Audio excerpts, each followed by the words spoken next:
Hello, welcome to our classes. Good morning. हम लोग class 10 UP board exam 2024 की तैयारी कर रहे हैं। इसमें जो इंपॉर्टेंट सवालों से हम पढ़ रहे हैं जिससे कि हम एग्जाम में अच्छे नंबर ला सके, तो हम पढ़ रहे हैं हिंदी के 20 नंबर के बहुविकल्पी प्रश्न की तैयारी कर रहे हैं। जो इसमें इंपॉर्टेंट है उसे हम पढ़ रहे हैं। प्रश्न आएंगे। इससे पहले हमने 2 वीडियो और अपलोड किया है, आप उसे देख सकते हैं। ये तीसरा वीडियो है। तो इसमें हम पहला सवाल है इसमें कि बर्फ की गुड़िया के रचनाकार हैं। ऑप्शन ए है जयप्रकाश भारती, ऑप्शन बी है धर्मवीर भारती, ऑप्शन सी है अज्ञेय, ऑप्शन डी है जैनेन्द्र। बर्फ के गुड़िया के रचनाकार कौन है? ऑप्शन ए सही होगा, जयप्रकाश भारती। सवाल नंबर 2, पानी में चंदा और चांद पे आदमी के लेखक हैं। Option A Dharmveer Bharati, option B Jayprakash Bharati, option C Acharya Ramchandra Shukla, option D Pratap Narayan Mishra. पानी में चंदा और चांद पर आदमी के लेखक कौन है? जयप्रकाश भारती, ऑप्शन बी सही होगा। सवाल नंबर तीसरा है, संस्कृत के 4 अध्याय के लेखक हैं। Option A doctor Hazari Prasad Dwivedi, option B Mahavir Prasad Dwivedi, option C Ramdhari Singh Dinkar, option D इनमें से कोई नहीं। संस्कृत के 4 अध्याय के लेखक हैं, वो रहे रामधारी सिंह दिनकर। कौन है? रामधारी सिंह दिनकर हैं। सवाल नंबर 4 है, मेरी आत्मकथा किस विधा की रचना है? ऑप्शन ए है रिपोर्टाज, ऑप्शन बी है उपन्यास, ऑप्शन सी है आत्मकथा, ऑप्शन डी है कहानी। तो मेरी आत्मकथा जो है वो एक आत्मकथा है, ऑप्शन सी सही होगा, आत्मकथा।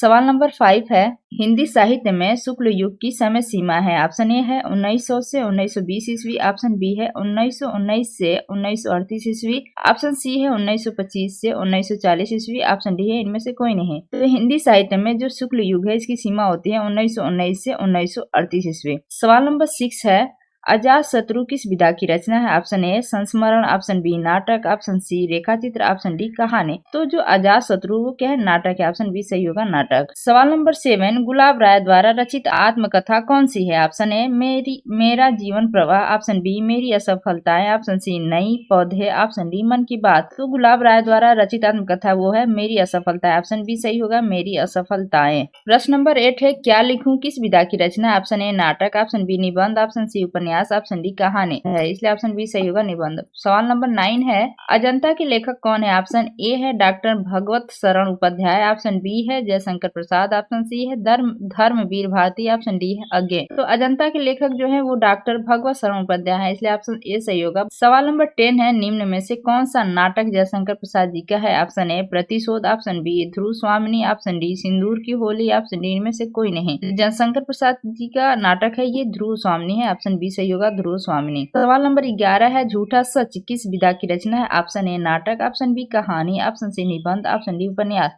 झूठा सच जो है एक उपन्यास है, इसलिए ऑप्शन डी सही होगा, उपन्यास। सवाल नंबर 12 है, ठलुआ क्लब निबंध के रचनाकार हैं। कौन है ठलुआ क्लब निबंध के रचनाकार? ऑप्शन ए है गुलाब राय, ऑप्शन बी है जयशंकर प्रसाद, ऑप्शन सी है सरदार पूर्ण सिंह, ऑप्शन डी इनमें से कोई नहीं। तो जो गुलाब राय है इन्होंने ही ठलुआ क्लब निबंध की रचना की है। सवाल नंबर 13 है, हे खग मृग हे मधुकर श्रेणी तुम देखी सीता मृगनयनी में कौन सा रस है? देखिए इसमें राम जी हैं जो सीता जी को ढूंढ रहे हैं, मृग से पूछ रहे हैं कि क्या तुमने मेरी सीता को देखा है? वो दुखी होकर चारों तरफ अपनी सीता को ढूंढ रहे हैं। तो इसमें कौन सा रस है? पहला है ए दिया है हास्य, ऑप्शन बी दिया है करुण रस, ऑप्शन सी दिया है बी रस, ऑप्शन डी है इनमें से कोई नहीं। तो हम इसमें क्या कह सकते हैं, वो करुण मतलब दुख होता है, शोक होता है, इसलिए हम कह सकते हैं कि ये जो पंक्ति दी गई है इसमें करुण रस है, इसलिए ऑप्शन बी सही होगा, करुण रस। सवाल नंबर 14 है, रोला के प्रत्येक चरण में कितनी मात्राएं होती है? Option A 16, option B 20, option C 24, option D 28। तो रोला में जो होता है वो प्रत्येक चरण में 24 मात्राएं होती है, इसलिए ऑप्शन सी सही होगा, 24। सवाल नंबर 15 है,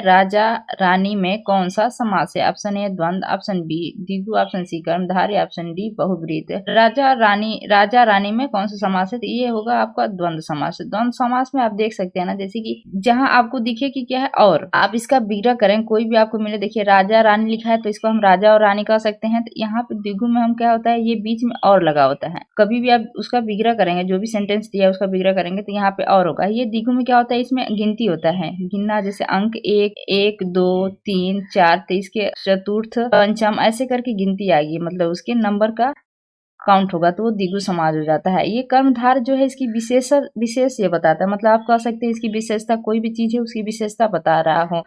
तो महापुरुष हो गया तो मतलब जो पुरुष महान है, ऐसे करके उसकी विशेषता बताता है। जैसे पीताम्बर हो गया, कौन सा कलर पीला कलर है, ऐसे हम कह सकते हैं कि ये क्या है, ये विशेषता बताता है। इसको विशेषता हम याद कर सकते हैं। याद करने का ट्रिक है। अब बहुब्रीहि में आप पर्यायवाची याद कर लीजिए। पर्यायवाची देखिए, अगर उसका कोई पर्यायवाची दिख रहा है तो हम कह सकते हैं क्या है, वो बहुब्रीहि है। जैसे लंबोदर है तो गणेश जी को लंबोदर कहा जाता है, तो वो क्या हो गया, बहुब्रीहि में आ गया। Thank you for watching. Please like and subscribe my channel.